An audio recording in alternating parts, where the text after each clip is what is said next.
इमाम फरमाते हैं कि मिसाल के तौर पर जब तुम्हारी आंख में तकलीफ होती है, क्या तू इस आंख को अपने वजूद का हिस्सा समझता है कि नहीं?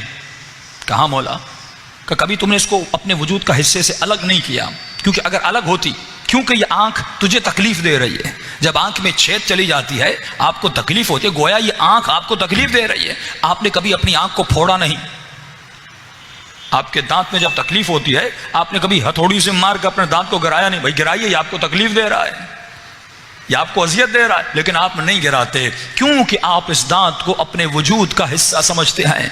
अब इमाम हुसैन का जुमला समझिए और पढ़िए और गौर व फिक्र कीजिए। मौला फरमाते, ऐ शियो तुम सब हमारे वजूद का हिस्सा हो,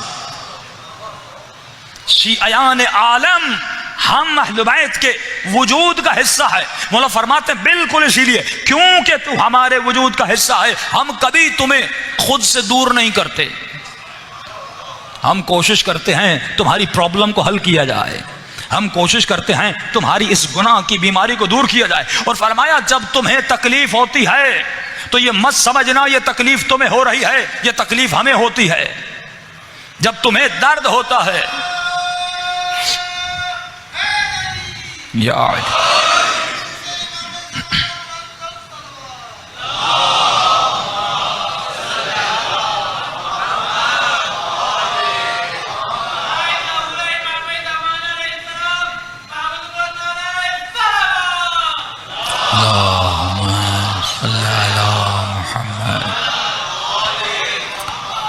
जब तुम्हें तकलीफ होती, वहां फरमाते हैं ये गोया हमें तकलीफ होती है, हम तुम्हारे दर्द और तकलीफ को बर्दाश्त नहीं कर सकते।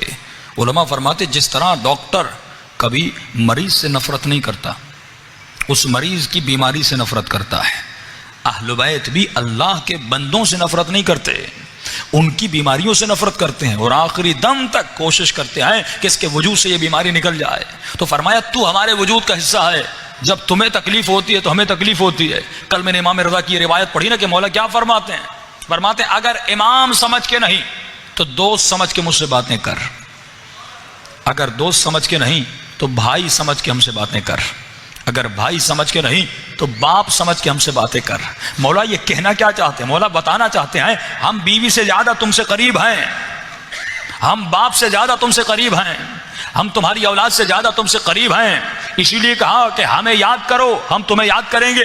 कि कल वो वाकया बताया कि कब्र में इमाम हुसैन 3 रातें उस खातून की कब्र में क्यों जाते हैं? क्योंकि उन्होंने इमाम को याद किया। खुदा भी यही कहता है, ऐ मेरे बंदे मुझे याद कर, उज़्कुरूनी अज़्कुरुकुम, अगर तू मुझे याद करेगा मैं तुम्हारा रब भी तुम्हें याद करूंगा। ऐ खुदा तू कहां कहां याद करेगा? पर मैं अगर तुमने जिंदगी के हर पहलू में मुझे याद किया, मैं मरने के बाद हर पहलू में तुम्हें याद करूंगा।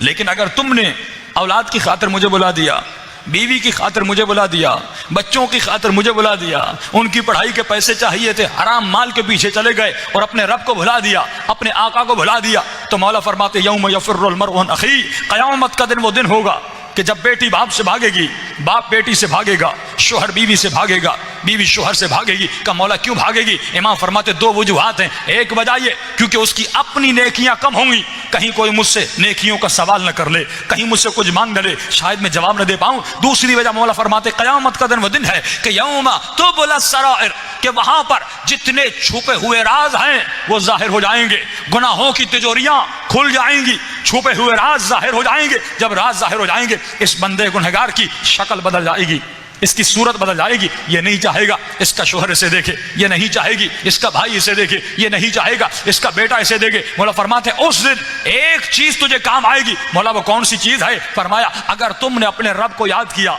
अगर तुमने अपने इमाम हुसैन को याद किया, अगर तुमने मौला अली को याद किया, दुनिया में कसरत से उनको याद करो, आखिरत में कसरत से वो तुम्हें याद करेंगे।